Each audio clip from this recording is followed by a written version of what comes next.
Good afternoon, neighbors, neighborettes. Thanks for stopping by. Went back to headphones and its microphone because it cuts a little bit of the background noise, which is a distraction, but it's still here.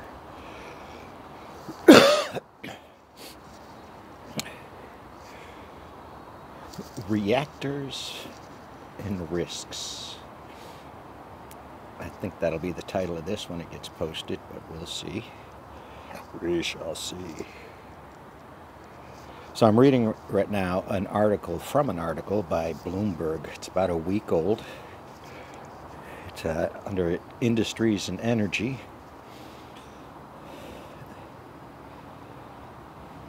Cracking under pressure. Inside the race to fix France's nuclear plants by Francois de Beaupuy. I hope I pronounced that right. Behind layers of security and a thick concrete wall, a team of welders work in shifts to fix the crippled Penly nuclear reactor in northern France. Sweating under protective gear, they replaced cracked pipes in the emergency cooling system, which protects against a reactor meltdown. Each weld takes at least 3 days to complete, with workers often on their knees or backs to reach for the correct angle.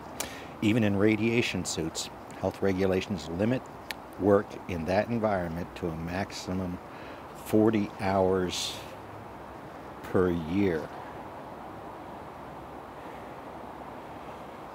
So, nuclear plant, in this case commercial nuclear in France, they know the risks. They understand the risks.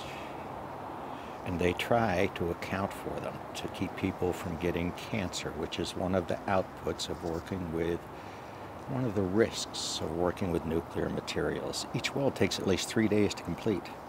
Workers on their knees or backs to reach the correct angle. Even in radiation suits, health regulations limit work in that environment to a maximum of 40 hours a year. The complicated procedures replicated across sites this winter have hampered the ability of Électricité de France SA to get its reactors back online after lengthy shutdowns. Deadlines have slipped. The two Penly reactors were scheduled to be back online this month and next. Instead, EDF has been forced to delay the restarts to May and June. These are complex situations. In a noisy and radioactive environment, a manager at Altrad Group Endel, which is according to the repairs at EDF for Penly, said last month before the restarts were pushed back. Workers can sometimes only hold their position for a few minutes before they need to be replaced. This is some pretty intense whatever it is they're doing. It can give you cancer if you hang around for more than 40 hours in a year. The power station below a cliff in France's northern coast normally provides electricity for about 3.6 million households. Its two reactors have been in effect grounded by the faulty plumbing. The same cracked pipes first discovered by EDF at another plant in late 2021. That reactor in Chivaux in central France only came back online on Wednesday after extensive repairs. The discoveries plagued the operator into a crisis with repercussions for all of Europe. EDF called it an annus horrible, and from early May to late October, about half of its 56 reactors sat idle due to the repair and maintenance building.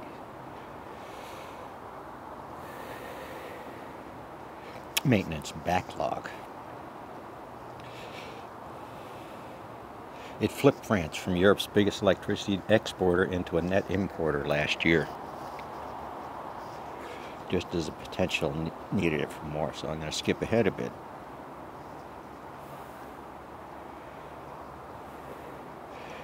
The crisis is far from over. EDF needs to find a way to avoid a repeat.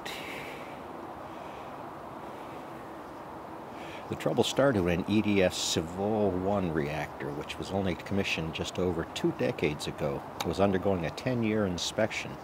Ultrasound machines found signs of defects near the elbow or bends on pipes in the cooling system that didn't fit the classic profile of thermal fatigue. The utility had no choice but to cut the 3-centimeter thick steel tubes to examine them, and was then confronted with a disturbing discovery. So right in that paragraph, we went from non-destructing test methods, basically ultrasound, and you go over every inch of a pipe and you record it, and there's a picture made, and people go back and analyze it. It's kind of like getting an x-ray taken. Somebody else might go analyze it for the amount of information and the specificity of what you're looking for. Your training in doing this. So a section of the pipe was damaged by so-called stress corrosion. You have multiple stressors here. You have fluid dynamics, fluid in motion. Just the liquid itself causes these things. Liquid at pressure being forced through a pipe. Lots of bends in the pipe. That is normal corrosion where the materials worn away. But these are nuclear materials. So they add a little bit of intrigue into what the metals, what the containing materials have to put up with and tolerate. So it's not water running through there. You have these issues about ions in the water and what ions do, or decay products in the water, multiple decay products that can help do these corrosion things. This testing is something done on American nuclear reactors, on the pressure vessels, for what they call thermal stress, which is one aspect of it. You can't heat these things up too fast or too slow, or it will cause stressing and cracks in the metals, simply from the size of the material castings that they're using. And besides that is the chemistry angle, only it's a nuclear chemistry angle. So in that paragraph, he said they went from a non-destructing test method to destructive testing. They had to cut a piece of that pipe out and send it off to a lab. That's the second part of some of my experiences in destructive testing. Materials evaluation, failure mode engineering analysis type techniques and tools, where you send a piece of metal off to a lab specifically trained to do the analysis on metal structures, metal content, the elements and isotopes involved in that, so that you can help understand what caused a stress failure, stress fracture. It's done in shipping, it's done in the oil field. The oil field was my first area of working in that field. Oil field tubular goods inspection. So now it does note this is extremely rare in the atomic sector, but it's not, because it's actually predicted. The 40-year life of American nuclear reactors were evaluated in part based upon the risks of this corrosion, these stress cracks. These are, American reactors are usually high pressure, 2,000 pounds of steam, trying to be isolated from the rest of the world. And that's when they're running. That's what these people work around. So since 2021, EDF extended its checks and progressively halted more than a dozen units for lengthy inspection. Reactors were regularly taken offline without any major impact. EDF typically shuts down about 40 of its reactors every year. Now that's an interesting number, because they said they had, where to go back here? EDF has 56 reactors. So 40 of them is almost 3/4 of the fleet gets shut down, turned back on, whatever the maintenance things are they have to do. This is a huge scheduling thing. You need one reactor nearby in the power grid to support the reactor that's down. Amazing. This is operations. Managing operations routines. If you know you have 40 reactors down, every year you plan on moving people around to 40 sites every year. Good money if you can get it.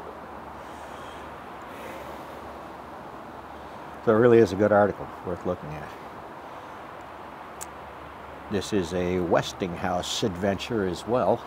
Westinghouse brought in 100 welders, 100 specialty-specific welders from America to be able to support the activities going on in France. Boy, is that good money, and should be for these guys. Remember, if they go into these confined spaces, they can only work there 40 hours. There was one note about them only being able in one area for 8 hours. because the radiation level is so high. And these are near pure gamma radiation considerations. The alpha and beta is discounted, and hopefully your suit and respirators and all that keeps those materials from getting in your lungs, because they're going in hazmat suits, radiation hazmat suits, so which creates a lot of waste, throwing those suits away after they're done. That goes into a different dump, though, different level of radiation hazard. So yes, that's the risks, reactor risks.